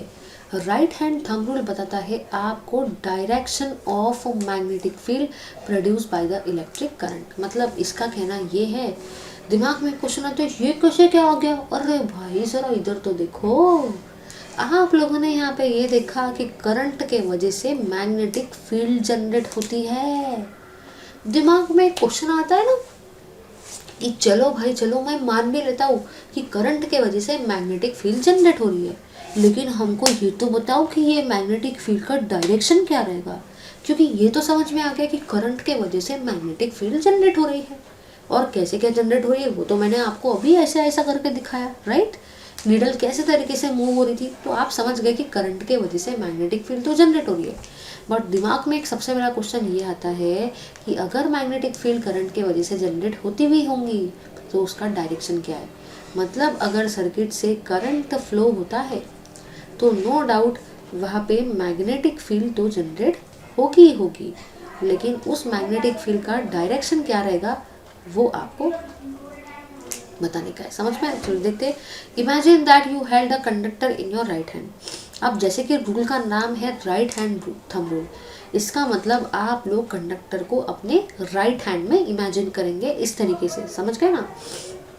फिर आपको यहाँ पे याद रखना है कि अगर आपने कंडक्टर को अपने राइट हैंड पे इमेजिन किया तो जो भी थंब है ना, थंब वो आपको बताएगा डायरेक्शन ऑफ करंट, और जो आपके फिंगर्स है रिमेनिंग वो आपको बताएंगे अबाउट मैग्नेटिक फील्ड। तो right hand thumb rule gives you idea about direction of current and direction of magnetic field. समझ गए ना? करंट जो होगा वो थंब जो है, बेसिकली आप लोग कंडक्टर को अपने राइट हैंड में इमेजिन करेंगे और जो आपका थंब है वो इलेक्ट्रिक करंट के बारे में आपको बताएगा और जो रिमेनिंग फिंगर्स है वो आपको मैग्नेटिक फील्ड के बारे में बताएंगे। जैसे कि देखो यहाँ पे थंब आपको करंट के बारे में बता रहा है, राइट, अपवर्ड करंट के बारे में बता रहा है, और ये जो फिंगर्स है ये वाले, ये आपको मैग्नेटिक फील्ड के डायरेक्शन के बारे में बता रहे हैं। ठीक है, अगर मैंने इसको ऐसा पकड़ा तो ये करंट इधर रहेगा और मैग्नेटिक फील्ड इधर। अगर मैंने इसको ऐसा पकड़ा तो करंट इधर, मैग्नेटिक फील्ड इधर। अगर मैंने इसको ऐसा पकड़ा तो करंट इधर, मैग्नेटिक फील्ड इधर। ठीक है, चलिए आगे देखते हैं। Magnetic field produce by current through एक circular loop of conducting wire. तो आप लोगों ने यहाँ पे ये देखा कि आप लोगों को देखने का है कि बेसिकली करंट के वजह से मैग्नेटिक फील्ड तो जनरेट होता है, नो डाउट, बट अब आप जो ये करंट के वजह से मैग्नेटिक फील्ड का प्रोडक्शन देखने वाले हो वो देखने वाले हो अक्रॉस ए सर्कुलर लूप। इसके पहले भी आपने देखा था कि करंट के वजह से मैग्नेटिक फील्ड जनरेट होता था। तो दिमाग में क्वेश्चन आता है क्यों मैम बार बार वही चीज़ पढ़ा रहे हो कि करंट की वजह से मैग्नेटिक फील्ड जनरेट होता है, करंट की वजह से मैग्नेटिक। अरे भाई ज़रा इधर तो सुनो, पहले मैंने आपको बताया करंट की वजह से मैग्नेटिक फील्ड जनरेट होता है अक्रॉस मैग्नेटिक निडल, और अब हम क्या देख रहे हैं, करंट की वजह से मैग्नेटिक फील्ड जनरेट होता है अक्रॉस सर्कुलर लूप। तो भाई ऐसा मत सोचना कि मैं सेम ही चीज़ बार बार पढ़ा रही हूँ। अभी अपन लोग जो देख रहे हैं ना वो देख रहे हैं अक्रॉस द सर्कुलर लूप। चलिए, तो सबसे पहले अपन लोग क्या करेंगे, सबसे पहले हम लोग एक सर्किट को कंसिडर करेंगे। चलिए देखते हैं भाई, सबसे पहले हम लोग एक सर्किट को देख रहे हैं। तो इस सर्किट को मैंने देखा, ये है मेरा सर्किट जिसमें मैंने रजिस्टर को लगाया है, एमीटर को लगाया करंट मेजर करने के लिए, बैटरी को लगाया है, और इसी के साथ साथ ये जो है ना इसको बोला जाता है सर्कुलर लूप, क्योंकि ये जो लूप है बेसिकली इसका नेचर कैसा है, सर्कुलर लूप, इसलिए इसको हम सर्कुलर लूप बोलते हैं। समझ गए ना? अब देखो क्या होगा, बेसिकली जब यहाँ से करंट फ्लो होगा, जब इस सर्कुलर लूप से करंट फ्लो होगा तो वहाँ पे मैग्नेटिक फील्ड जनरेट होंगी, क्योंकि मैंने आपको अभी बताया कि जब भी सर्किट से करंट फ्लो होता है तो वहाँ पे मैग्नेटिक फील्ड जनरेट होती है, तो यहाँ पे भी मैग्नेटिक फील्ड जनरेट होंगी। मतलब जब करंट ये ऐसा फ्लो होगा या ऐसा फ्लो होगा तो बेसिकली इस सर्कुलर लूप के अक्रॉस में मैग्नेटिक फील्ड जनरेट होंगी। और उस मैग्नेटिक फील्ड का डायरेक्शन आप कैसे बताएंगे, बस इतना ही याद रखना, उस मैग्नेटिक फील्ड का हम डायरेक्शन कैसे बताते हैं, using right hand thumb rule. तो अब यहाँ पे आप लोगों ने ये देखा कि जब ये करंट यहाँ पे इस सर्कुलर लूप से फ्लो होगा तो बेसिकली यहाँ पे जो मैग्नेटिक फील्ड जनरेट होंगी वो मैग्नेटिक लाइंस के फॉर्म में जनरेट होंगी। ध्यान से देखो, यहाँ पे आपको बहुत सारी मैग्नेटिक लाइंस दिख रही है। रीज़न ये है, देखो भाई देखो, जब सर्किट से करंट फ्लो होता है तो नो डाउट वहाँ पे मैग्नेटिक फील्ड तो जनरेट हो रही है, लेकिन अब मैग्नेटिक फील्ड किस फॉर्म में जनरेट हो रही है, मैग्नेटिक लाइंस के फॉर्म में। रीज़न ये है क्योंकि आपने जो लूप कंसिडर किया वो भी सर्कुलर नेचर का था, इसलिए जो भी मैग्नेटिक लाइंस यहाँ पे जनरेट हुई वो भी कैसे फॉर्म में है, सर्कुलर फॉर्म में है। समझ गए ना? चलिए आगे देखते हैं। ये सारे थेरीज मैं उस टाइप की नहीं हूँ कि एक एक पॉइंट आपको पढ़ूंगी और समझाऊंगी, मुझे वैसा पढ़ाना पसंद ही नहीं है। अगर मैंने वैसा पढ़ाया ना तो आधे लोग वैसे हो जाएंगे, उनको लगेगा कि क्यों, इसमें क्या फ़ायदा है, टीचर तो हमको पूरा दिख दिख के पढ़ा रही है, लाइन वाइज हमको पढ़ाते जा रही है, उसमें कौन सी बड़ी बात है, वो तो हम भी पढ़ लेंगे। बच्चे सोचते हैं ना भाई कि अगर आप हमको लाइन से पढ़ाएंगे एक एक लाइन तो उसमें कौन सी बड़ी बात है, वो तो हम खुद भी पढ़ लेंगे, है कि नहीं। इसलिए अपन लाइन वाइज नहीं पढ़ रहे, अपन मेजर कंसेप्ट को समझ रहे हैं with the help of diagram. Line तो भाई कोई भी पढ़ के पढ़ा देगा, एक 12th स्टैंडर्ड का बच्चा भी, उसको कुछ पढ़ाते नहीं भी आएगा ना तो भी वो आपको बता देगा, as we go towards the centre of loop circle become so big and big. तो भाई बच्चा बोलेगा अरे भाई ये तो मेरे को भी समझता है, इंग्लिश तो मुझे भी समझती, मैं भी समझ लूंगा। इसलिए अपन लाइन वाइज नहीं पढ़ रहे, अपन मेजरली कंसेप्ट को समझ रहे हैं। समझे ना भाई? चलिए आगे देखते हैं। Magnetic field due to a current in a solenoid. सबसे पहला तो दिमाग में क्वेश्चन ये आता है, अरे भाई मैम पहले ये तो समझा दो कि सोलेनॉइड क्या होता है। सोलेनॉइड ही नहीं पता तो मैग्नेटिक फील्ड कैसे क्या जनरेट करेंगे। फिर दिमाग में एक और क्वेश्चन आता है, अरे मैम फिर से क्यों बोर कर रहे हो, ये magnetic field due to a current. अरे भाई अरे जरा इधर तो सुनो, पहले अपन ने देखा था करंट के वजह से मैग्नेटिक फील्ड जनरेट हो रही है, लेकिन सबसे पहले हम लोगों ने काय में देखा, मैग्नेटिक निडल में। फिर हम लोगों ने देखा कि करंट के वजह से मैग्नेटिक फील्ड जनरेट हो रही है, लेकिन फिर अपन लोगों ने किसमें देखा, फिर हम लोगों ने बेसिकली जिसमें देखा भाई वो था आपका सर्कुलर लूप। और अब हम लोग देख रहे हैं करंट के वजह से मैग्नेटिक फील्ड तो जनरेट हो रही है, भाई सेम नहीं है। अब हम देख रहे हैं सोलेनॉइड में, मतलब करंट की वजह से मैग्नेटिक फील्ड तो जनरेट हो रही है, लेकिन हम लोग अलग अलग जगह पर देख रहे हैं कि निडल में कैसे जनरेट होंगी। फिर हम लोगों ने देखा बेसिकली आपके सर्कुलर लूप में कैसे जनरेट होंगी। फिर आपने देखा कि सोलेनॉइड में कैसे जनरेट होंगी, समझ गए ना। जब आप कॉपर के वायर को रजिस्टिव कोटिंग करवा देते हो, है ना, और उसको चेन के फॉर्म में लेते हो तो उसको बोलते हैं सोलेनॉइड। मतलब आप कॉपर के वायर को इस तरीके से लेंगे, इस कॉपर के वायर को आप कॉइलिंग करवाएंगे और उसको एक बढ़िया से रजिस्टिव कोटिंग देंगे, तो उसको आप लोग क्या बोलते हो, उसको आप लोग बोलते हो सोलेनॉइड। अब देखो यहाँ पे बोला क्या गया है, when ever an electric current passes through a solenoid, जब सोलेनॉइड से इलेक्ट्रिक करंट पास होता है, सोलेनॉइड से मतलब ही ये जो आपको यहाँ पे दिख रहा है ना, बेसिकली ये क्या है, ये आपका सोलेनॉइड। ध्यान से देखना, यहाँ पे ये है भाई आपका सोलेनॉइड, ये दिख नहीं रहा इसलिए मैं आपको इस तरीके से दिखा रही हूँ। ये सोलेनॉइड मतलब ही कॉपर का वायर है जिसकी आपने बढ़िया तरीके से कॉइलिंग की है और उसको एक रेजिस्टिव कोटिंग दी है। जब आप इस सोलेनॉइड में से करंट को पास करते हो, देखो आप लोगों ने यहाँ पे बैटरी को अप्लाई किया है, की को बंद किया है, इसका मतलब नो डाउट इस सोलेनॉइड से करंट पास होगा। जब आप इस सोलेनॉइड से करंट को पास करेंगे तो यहाँ पे क्या जनरेट होगा, मैग्नेटिक फील्ड। लेकिन अब ये मैग्नेटिक फील्ड देखो कैसे जनरेट हो रही है, ये मैग्नेटिक फील्ड ऐसे जनरेट हो रही है।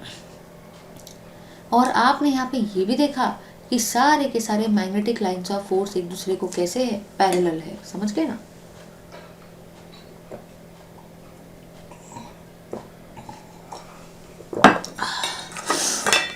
तो आप लोगों ने यहाँ पे क्या देखा कि जब आप सोलेनॉइड से इलेक्ट्रिक करंट को पास करते हो सर्किट को क्लोज करके, तो ऐसे केस में मैग्नेटिक फील्ड तो यहाँ पे भी जनरेट हो रही है, बट देखो भाई देखो, मैग्नेटिक फील्ड अब अलग तरीके से जनरेट हो रही है। ये जो मैग्नेटिक फील्ड यहाँ पे प्रोड्यूस हो रही है ना, बेसिकली सबसे पहली और सबसे काम की चीज़ याद रखना है, वो यूनिफॉर्म नेचर की है। तो जो भी मैग्नेटिक फील्ड यहाँ पे जनरेट हो रही है, सबसे पहली बात तो वो यूनिफॉर्म नेचर की है, और सेकेंड पॉइंट, ये सारे के सारे मैग्नेटिक लाइन्स एक दूसरे को कैसे है, देखो एक दूसरे को ये पैरेलल है, ठीक है। उसके बाद में हम लोग देख रहे हैं force acting on a conductor, current carrying conductor in magnetic field. तो अभी तक हम लोगों ने क्या देखा, अभी तक हम लोगों ने मैग्नेटिक नीडल को देखा। उसके बाद में हम लोगों ने जो देखा वो था भाई आपका सर्कुलर लूप, और उसके बाद में हम लोगों ने देखा सोलेनॉइड को, और इन तीनों में देखा कि कैसे क्या करंट की वजह से मैग्नेटिक फील्ड जनरेट होती है। अब भाई हम लोग देख रहे हैं सबसे पहली और सबसे काम की चीज़ की किस तरीके से करंट की वजह से, है ना, मैग्नेटिक फील्ड जनरेट हो रही है। तो हम लोगों ने देखा मैग्नेटिक सारी चीज़ों में हम लोगों ने देख लिया। अब हम लोग बेसिकली जो देखने वाले हैं वो है force acting on A current carrying conductor. मतलब जब आप किसी कंडक्टर के अंदर में करंट को फ्लो होता हुआ देखते हैं और उसको मैग्नेटिक फील्ड में अप्लाई करते हैं तो उसकी वजह से फोर्स जनरेट होता है। तो आप लोगों ने यहाँ पे ये देखा कि जब भी आप करंट कैरिंग कंडक्टर को, मतलब एक ऐसा कंडक्टर जिसमें करंट फ्लो रहा है, और अगर आपने उसको मैग्नेटिक फील्ड के अंदर में प्लेस किया तो उसके वजह से कुछ ना कुछ फोर्स जनरेट होता है।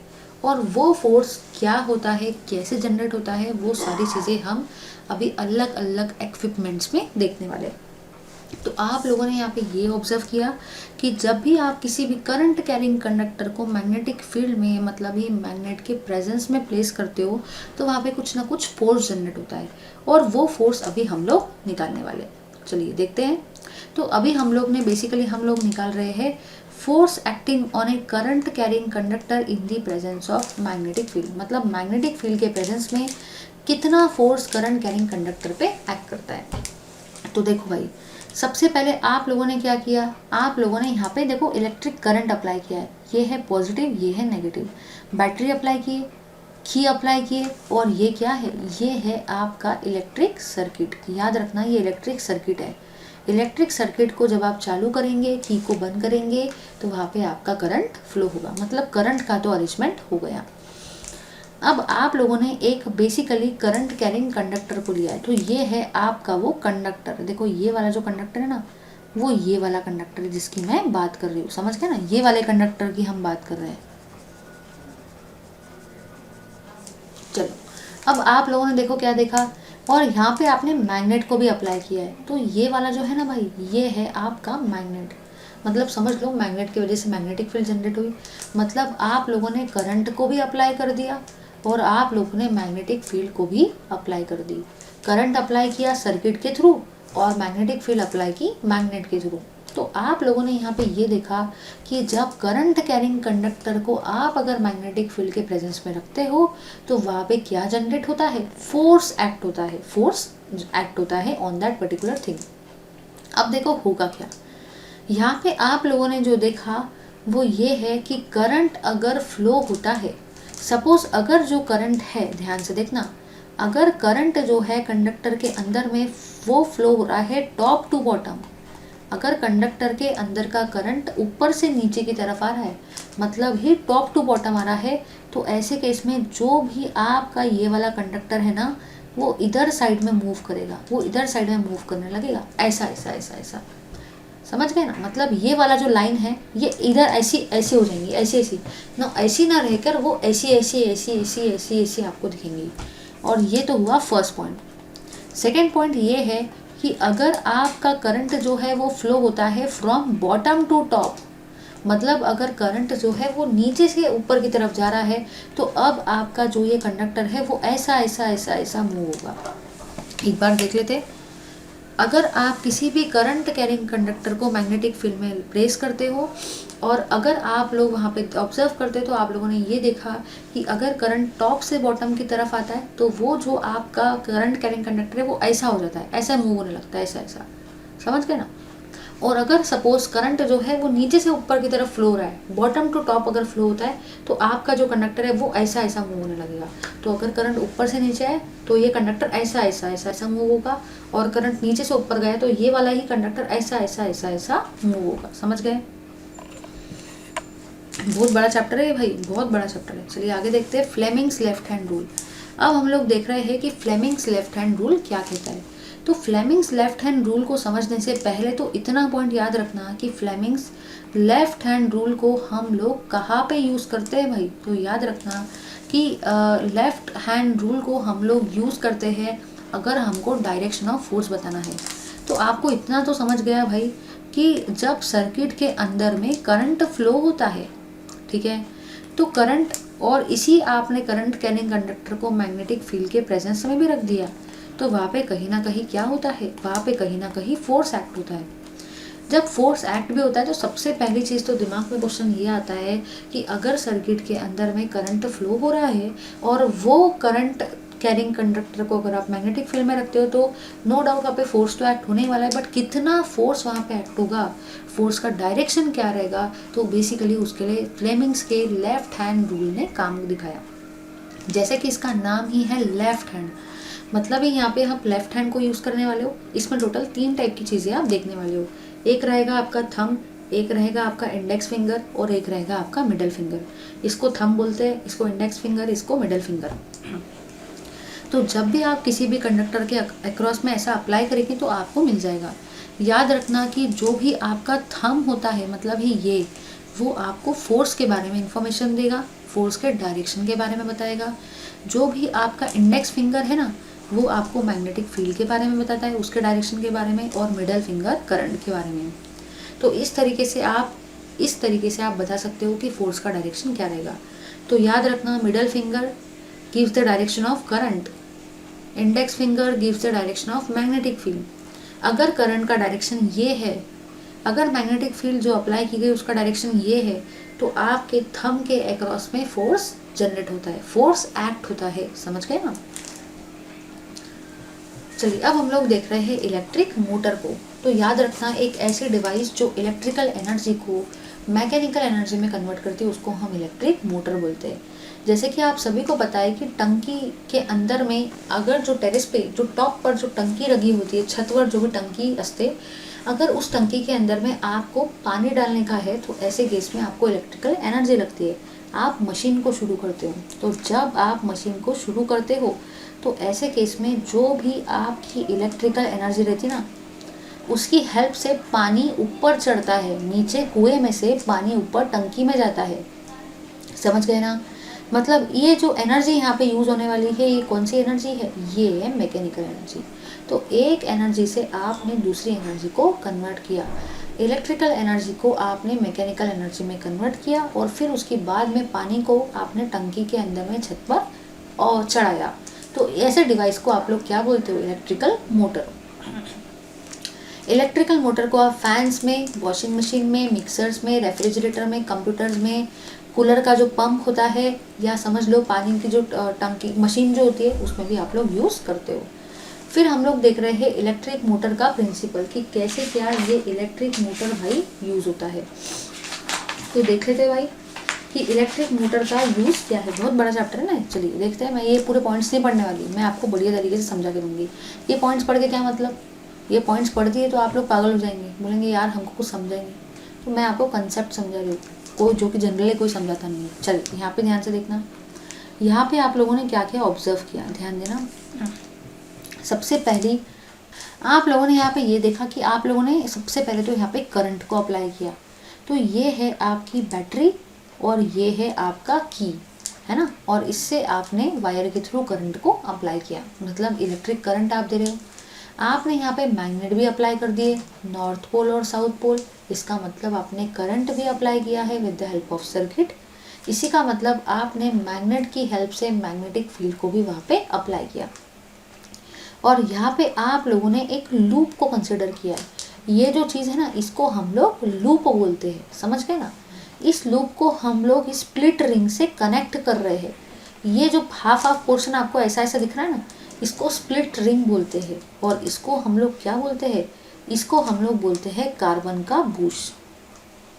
तो ये बैटरी है, ये की है, और इसके थ्रू हमने इलेक्ट्रिक करंट को अप्लाई किया है। यहाँ पे आपको नॉर्थ पोल और साउथ पोल दिख रहा है, इसका मतलब यहाँ पे आपने मैग्नेट को अप्लाई किया है। यहाँ पे आपने एक लूप को अप्लाई किया है, और मतलब लूप लिया है, लूप को कंसिडर किया है। इस लूप को हम लोगों ने स्प्लिट रिंग से, स्प्लिट इसलिए बोला गया क्योंकि इस रिंग के ऐसे दो पार्ट आपको दिख रहा है, एक ये पार्ट, एक ये पार्ट, इसलिए इसको स्प्लिट रिंग बोला गया। और इसको आपने कनेक्ट किया है कार्बन के ब्रशेस से। अब क्या होगा, जब आप इस सर्किट को बंद करेंगे, मतलब वहाँ पे इलेक्ट्रिक करंट प्रोड्यूस होगा, और मैग्नेटिक फील्ड के प्रेजेंस में ये जो लूप है ये मूव होना चालू होगा, मतलब ये लूप ऐसा ऐसा ऐसा ऐसा मूव होगा। तो चलिए अब हम लोग देखते हैं कि बेसिकली ये लूप कैसे क्या मूव होता है। तो आप लोगों ने यहाँ पे जो देखा भाई वो ये है कि जब आप नॉर्थ पोल से लेके साउथ पोल की तरफ मूव करते हो, क्योंकि मैग्नेटिक लाइंस ऑफ फोर्स जो है वो नॉर्थ पोल से साउथ पोल की तरफ जाती है। अब जब वो नॉर्थ पोल से साउथ पोल की तरफ जाएंगे तो ये जो आपका लूप है, समझ लो ये लूप है। अब ये जो लूप है बेसिकली इसमें टोटल दो पार्ट है, ये है ए बी वाला पार्ट और ये है सी डी वाला पार्ट, ए बी पार्ट और C D part of loop. जब यहाँ पे मैग्नेटिक फील्ड प्रोड्यूस होती है, जब करंट यहाँ पे आपने सर्किट में जब करंट फ्लो होगा, उस करंट कैरिंग लूप से करंट फ्लो हो रहा है और उसको मैग्नेटिक फील्ड में प्रेजेंट आपने प्लेस किया। तो जब मैग्नेटिक फील्ड उस पर देखेंगी तो आप लोगों ने यहाँ पे ये देखा कि फोर्स जनरेट होगा। तो ये जो आपका ए बी वाला पार्ट है वो नीचे जाएगा और जो सी डी वाला पार्ट है वो ऊपर जाएगा, मतलब ये बार बार इस तरीके से मूव होता है, समझ गए ना। तो जब आप करंट को अप्लाई करते हो, उस करंट कैरिंग लूप को आप मैग्नेटिक फील्ड के प्रेजेंस में रखते हो, तो उसमें फोर्स एक्ट होता है और उस फोर्स की वजह से उसका मूवमेंट होता है। मतलब ही ये जो ए बी है ये नीचे जाएगा और सी डी जो है ये ऊपर जाएगा, इसका इस तरीके से मूवमेंट होगा। कुछ समय के बाद, आफ्टर सम टाइम, देखो होता क्या है, होता बेसिकली यहाँ पे ये है जब कार्बन के बुश, कार्बन के ब्रश उस स्प्लिट रिंग के बिल्कुल पास में आ जाते हैं, तो अब क्या होता है आपको मालूम है, ये जो रिंग है ना ये ऐसी ऐसी मूव होने लगती है। मतलब आधे समय पे रिंग जो है ये ऐसी ऐसी मूव होंगी। पहले ये रिंग ऐसी थी, ये है ए बी, ये है सी डी। पहले हाफ टाइम पे ये रिंग ऐसी ऐसी मूव होंगी, समझ गए ना। ए बी नीचे आएगा, सी डी ऊपर, ए बी नीचे, सी डी ऊपर, ए बी नीचे, सी डी ऊपर, मतलब ये ऐसे ऐसे ऐसे ऐसे मूव होंगी। कुछ समय के बाद, आफ्टर हाफ टाइम, जब ब्रशेस इस स्प्लिट रिंग के कांटेक्ट में आ जाएंगे, अब ये रिंग ऐसी ऐसी मूव होंगी, समझ गए ना, सीढ़ी नीचे आएगा, ए भी ऊपर, ऐसे ऐसे ऐसे ऐसे मूव होंगी। और इस तरीके से ये आपकी कंटिन्यूसली घूमती जाती है। पहले ऐसी ऐसी घूमेंगी, फिर ऐसी ऐसी घूमेंगी, फिर ऐसी ऐसी घूमेंगी, फिर ऐसी ऐसी घूमेंगी, जिसके वजह से इलेक्ट्रिकल एनर्जी को आप मैकेनिकल एनर्जी में कन्वर्ट करते हो। ये सब मैंने आपको समझा दिया। अब हम लोग देख रहे हैं इलेक्ट्रोमैग्नेटिक इंडक्शन। तो इसमें बेसिकली हम लोग समझने वाले हैं कि इलेक्ट्रोमैग्नेटिक इंडक्शन क्या होता है। तो याद रखना कि इलेक्ट्रोमैग्नेटिक इंडक्शन का मतलब क्या होता है। If an electric conductor in a magnetic field such that the direction of current following is perpendicular. तो आप लोगों का बस इतना ही कहना है, व्हेन एन इलेक्ट्रिक करंट, बस इतना ही याद रखना, अगर मैग्नेट मूव होता है, याद रखना, अगर मैग्नेट जो है वो मूव होगा तो उससे इलेक्ट्रिक करंट जनरेट होगा। इलेक्ट्रिक करंट जनरेट होगा इन ए कंडक्टर। बस ये चीज इसका कहना है कि कंडक्टर के अक्रॉस में अगर आप मैग्नेट को मूव करते जाते हो तो उसके वजह से वहां पे क्या जनरेट होता है, इलेक्ट्रिक करंट जनरेट होता है। बस इसको बोला जाता है इलेक्ट्रोमैग्नेटिक इंडक्शन। फिर अभी हम लोग देख रहे हैं कि गैल्वानोमीटर क्या होता है। तो याद रखना कि गैल्वानोमीटर एक बहुत ही सेंसिटिव डिवाइस है। ये भी वर्क करता है इलेक्ट्रिक मोटर के जैसा ही। मतलब जो प्रिंसिपल को हम लोग इलेक्ट्रिक मोटर में यूज कर रहे थे ना, वही प्रिंसिपल को हम गैल्वानोमीटर में भी यूज कर रहे हैं। समझ गए। चलिए, गैल्वानोमीटर ऐसे आप लोगों ने फिजिक्स के लैब में देखा होगा, ये फिजिक्स के लैब में रहता है।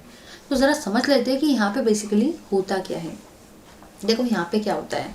सबसे पहली और सबसे काम की चीज, गैल्वानोमीटर के अंदर में आप एक सर्किट को लेते हो। अब जाहिर सी बात है कि वहाँ पे सर्किट है, इसका मतलब वहाँ पे करंट तो जनरेट होगा ही होगा। इसी के साथ साथ आप वहाँ पे मैग्नेट को भी लेते हो, इसका ही मतलब वहाँ पे मैग्नेटिक फील्ड भी तो जनरेट होंगी ना। तो आपने गैल्वानोमीटर के अंदर में सर्किट को जो लिया उससे करंट जनरेट हो रहा है और मैग्नेट से जनरेट हो रहा है आपकी मैग्नेटिक फील्ड। ठीक है। जब किसी करंट कैरिंग कंडक्टर को आप मैग्नेटिक फील्ड के अक्रॉस में लेते हो तो आप लोगों ने यहाँ पे ये देखा कि उसके अक्रॉस में फोर्स एक्ट होता है। ये सभी को बहुत बढ़िया तरीके से पता है। अब जब फोर्स एक्ट होगा मतलब ही वो जो आपका कंडक्टर है वो मूव होगा। सभी लोग एग्री करते हैं। इसका ही मतलब जो आपका जो टिप है उस क्लॉक का वो भी मूव होगा। तो वही वाला जो प्रिंसिपल है इसके अंदर में सेम प्रिंसिपल है as that of electric motor. याद रखना, यहाँ पे हम लोग मैग्नेट को ले रहे हैं और एक कंडक्टर को ले रहे हैं जो कि करंट कैरिंग कंडक्टर है। जब आप उसको मैग्नेटिक फील्ड में रखेंगे तो ऐसे केस में वहाँ पे फोर्स एक्ट होता है और इस वजह से कंडक्टर आपका क्या होता है, मूव होता है। इसलिए ये जो गैल्वानोमीटर है ये आपको डिफ्लेक्शन दिखाता है इस तरीके से। यहाँ पे आपको एक कॉइल दिख रही है ना, ये जो भाई आपको कॉइल दिख रही है ना यहाँ पे, ये वाली कॉइल, ये कॉइल जो है ये ऐसी ऐसी मूव होती है। समझ में आया ये कॉइल ऐसी ऐसी क्यों मूव होती है? रीज़न ये है क्योंकि वहाँ पे आपको वो करंट के डिफ्लेक्शन के बारे में बताती है। उसके बाद में हम लोग देख रहे हैं कि फैराडे इलेक्ट्रोमैग्नेटिक इंडक्शन क्या होता है। चलिए देख लेते हैं कि what does it says. Keep the bar magnet in such a way that it's not pole is just below the, इसे अरेंजमेंट कर देना।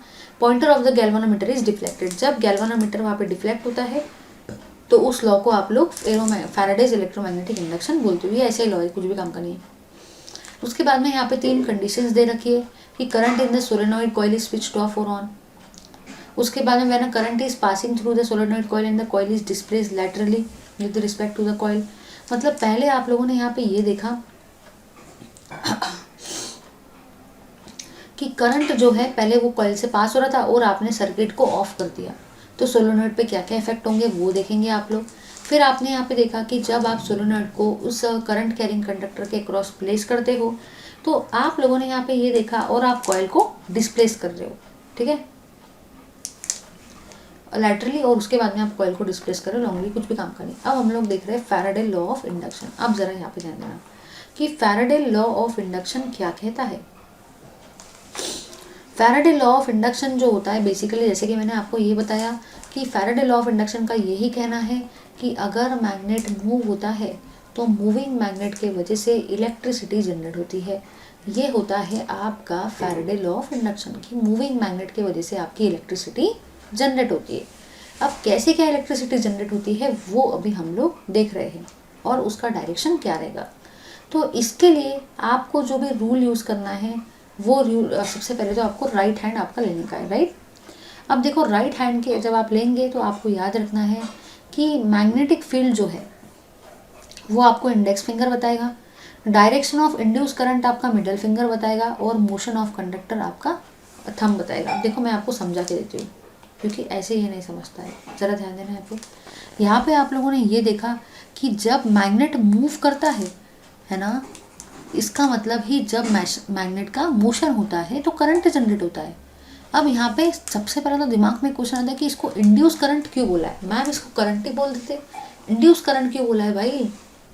तो याद रखना इंड्यूस करंट इसलिए बोला है क्योंकि यहाँ पे करंट जो है वो जनरेट हो रहा है, करंट को आप क्रिएट करवा रहे हो, इसलिए वहाँ पे क्या बोला है इंड्यूस करंट। करंट इंड्यूस हो रहा है, पहले से करंट नहीं था, बाद में करंट आया, समझ गए ना। अब करंट क्यों आया जब आप मैग्नेटिक फील्ड वाले किसी चीज़ को, मतलब ही जब आप मैग्नेट को मूव करवाते हो, मतलब ही जब आप मैग्नेट का मोशन करवाते हो तो उसके वजह से करंट जनरेट होता है। इसीलिए इस करंट को क्या बोलते हैं इंड्यूस करंट, क्योंकि मूविंग मैग्नेट के वजह से मैग्नेटिक फील्ड का जब मोशन करवा रहे हो, मैग्नेट का आप मोशन करवा रहे हो तो उसके वजह से करंट जनरेट हो रहा है, इसलिए उसको बोला जाता है इंड्यूस करंट। और इस लॉ को बोला जाता है Faraday's law of electromagnetic induction. तो इसके लिए आपको राइट हैंड कंसिडर करना है, index finger direction of magnetic field है, और अगर आपका थंब मोशन ऑफ कंडक्टर है तो आपका middle finger will give you the direction of induce current. समझ गए। चलिए आगे देखते हैं। फिर नेक्स्ट पार्ट है Fleming's right hand rule. Fleming's right hand rule जो है बेसिकली ये आपको बहुत ज़्यादा हेल्पफुल है। मैंने अभी जो एक्सप्लेन किया ना, यही आपका फ्लेमिंग्स राइट हैंड रूल था। यहाँ पे टॉपिक नहीं दिया है, बेसिकली यही तो आपका फ्लेमिंग्स राइट हैंड रूल है। और फ्लेमिंग्स राइट हैंड रूल जो है ये क्या एक्सप्लेन कर रहा है, ये एक्सप्लेन कर रहा है फैराडे लॉ ऑफ इंडक्शन को। ये अपन ने अभी डिस्कस किया। उसके बाद में है इलेक्ट्रिक जनरेटर, जो कि आई थिंक आपका लास्ट टॉपिक है इलेक्ट्रिक जनरेटर। इसके पहले जो AC DC सिग्नल था वो रिड्यूस हो गया, इसलिए मैंने उसको डिस्कस भी नहीं किया। तो अब हम लोग देख रहे हैं इलेक्ट्रिक जनरेटर को कि बेसिकली ये इलेक्ट्रिक जनरेटर क्या होता है। According to Fleming's right hand rule, electric current is produced in the branches AB and CD. Thus current flows in the direction। एक सेकेंड, ये बिल्कुल इलेक्ट्रिक मोटर जैसा है। जैसा हम लोगों ने इलेक्ट्रिक मोटर में देखा ना, सेम वैसा ही यहाँ पे है। यहाँ पे भी आपने सबसे पहले तो क्या किया, यहाँ पे भी आपने सबसे पहले तो मैग्नेटिक फील्ड को अप्लाई किया। याद रखना कि आप मैग्नेटिक फील्ड को अप्लाई कर रहे हो। देखो क्या हुआ था, मैं आपको एक बढ़िया सा शॉर्ट में समझा के देती हूँ कि सारी चीज़ें क्या होती। सबसे पहले जो हम लोगों ने देखा था ना, वो देखा था इलेक्ट्रिक जनरेटर। इलेक्ट्रिक जनरेटर में आपने क्या देखा कि आपने वहाँ पे करंट को दिया, मैग्नेटिक फील्ड जो थी उसको भी आपने अप्लाई किया, और इन दोनों के वजह से मोशन हुआ, मूवमेंट हुआ। समझ गए ना। इलेक्ट्रिक जनरेटर में आपने करंट को अप्लाई किया, मैग्नेटिक फील्ड को अप्लाई किया और मोशन हुआ। और जो ये था आपका इलेक्ट्रिक मोटर में, राइट। इलेक्ट्रिक मोटर में आपने करंट को दिया, मैग्नेटिक फील्ड को दिया और आपके कॉइल का मूवमेंट हुआ, मोशन हुआ। बट जब मैं बात करती हूँ इलेक्ट्रिक जनरेटर की, तो यहाँ पे बिल्कुल इसका अपोजिट होने वाला है। देखो इसमें अब क्या होगा, इसमें आप लोग मैग्नेटिक फील्ड को अप्लाई करेंगे,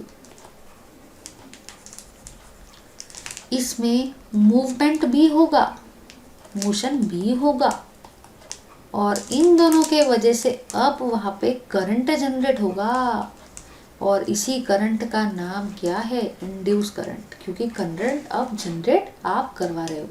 तो देखो फर्क क्या है, फ़र्क मेरे को बस इतना ही बोलने का है कि फ़र्क इतना है भाई, पहले आपने करंट दिया, मैग्नेटिक फील्ड दी और आपको मोशन मिला, सीधी सीधी बात। अब आपने मैग्नेटिक फील्ड दी, मोशन करवाया, तो अब आपको करंट मिला। देखो है वही तीन चीज़, motion, current, magnetic field. Motion, current, magnetic field, तीनों चीज़ें सेम ही हैं, बट आपने पहले करंट दिया, मैग्नेटिक फील्ड दी और आपको मोशन मिला। वो हुआ आपका इलेक्ट्रिक मोटर में। और इलेक्ट्रिक जनरेटर में क्या हुआ, आपने मैग्नेटिक फील्ड दी, मूवमेंट करवाया और करंट मिल रहा है। समझ गए ना। अब देखो होता क्या है इलेक्ट्रिक मोटर में मतलब जो आपके घर में आप यूज़ करते हो ना, पानी की टंकी, टंकी के अंदर में अगर आपको पानी पहुंचाना है नीचे कुएं से, तो उसके लिए आपको मैकेनिकल एनर्जी चाहिए। इसलिए आपने करंट की हेल्प से, इलेक्ट्रिक एनर्जी की हेल्प से मैकेनिकल एनर्जी को क्रिएट करवाया। करंट की हेल्प से आपने मूवमेंट कराया, करंट की हेल्प से आपने मैकेनिकल एनर्जी को क्रिएट करवाया। तो समझे या नहीं समझे, यहाँ पे आपकी इलेक्ट्रिकल एनर्जी मैकेनिकल एनर्जी में कन्वर्ट हुई। जब आपने स्विच को ऑन किया, जब आपने बटन को ऑन किया, तो करंट वहाँ पे फ्लो होने लगा, उसके वजह से पानी जो है नीचे कुएं में से टंकी में जाने लगा। तो करंट के वजह से मूवमेंट हुआ। तो ये हुआ आपका इलेक्ट्रिक मोटर। लेकिन इलेक्ट्रिक जनरेटर में आप क्या देखते हो, जब लाइट चले जाती है तो जनरेटर को ऑन करने पर लाइट आ जाती है। समझ गए ना। जब लाइट चली जाती है तो जनरेटर को ऑन करने पे लाइट आ जाती है। तो जनरेटर में होता क्या है, आप मैग्नेटिक फील्ड को तो अप्लाई करते ही हो, इसी के साथ साथ जनरेटर में आपने देखा होगा एक कॉइल बहुत फास्ट मूव कर रही होती है, तो कॉइल भी मूव कर रही होती है, मैग्नेटिक फील्ड भी आप अप्लाई करते हो, उसके वजह से आप करंट को जनरेट कर रहे हो। मतलब ऊपर वाली चीज़ का एग्जैक्टली अपोजिट नीचे वाली चीज़ है। ऊपर वाली चीज़ में आपने करंट को अप्लाई किया था मैग्नेटिक फील्ड के प्रेजेंस में, जिसके वजह से मूवमेंट हुआ, और नीचे वाली चीज़ में आपने मूवमेंट करवाया मैग्नेटिक फील्ड के प्रेजेंस में, जिसके वजह से करंट जनरेट हुआ। अब यहाँ पे करंट जनरेट हो रहा है, इसका मतलब लाइट गई, तो क्या हम इसको यूज़ नहीं कर सकते? बिल्कुल कर सकते भाई। देखो यहाँ पे भी इस चीज़ को हम लोग समझ लेते हैं बढ़िया तरीके से। तो यहाँ पे आप लोगों ने ये देखा कि सबसे पहले आपने मैग्नेटिक फील्ड को अप्लाई किया, नॉर्थ साउथ पोल अप्लाई किए, और इस कॉइल को आप मूव करवा रहे हो। तो जब ये कॉइल मूव होंगी मैग्नेटिक फील्ड के प्रेजेंस में, तो यहाँ पे आपका करंट जनरेट होता है, और इसी करंट से तो भाई लाइट जाने के बाद आप लोगों ने देखा होगा बहुत लोगों के घर में लाइट चालू रहते हैं, इलेक्ट्रिसिटी बंद हो जाती है, लाइट बंद हो जाता है, क्योंकि उनके घर में जनरेटर होता है या इन्वर्टर होता है, right. Thank you very much for watching this video, keep watching my video. ये चैप्टर बहुत ही ज़्यादा टफ था आप लोगों के लिए और आपको ऐसा लग रहा था कि भाई ये चैप्टर को मैं स्किप कर दूंगा, लेकिन सिर्फ अपने लाइफ के 1.5 घंटे दे दो और इस चैप्टर को करके जाओ। बहुत इंपॉर्टेंट चैप्टर है from paper point of view. मैंने कुछ भी चीज़ें देख के नहीं पढ़ाई, लाइन टू लाइन तो कुछ भी नहीं पढ़ाया, सारी चीज़ें आपको सिस्टमेटिकली समझा के दी। जनरली ऐसा कोई करता नहीं है, ठीक है। Let's stop here. Thank you very much for watching this video, keep watching my video guys, and please do like, share, comment and subscribe to our channel.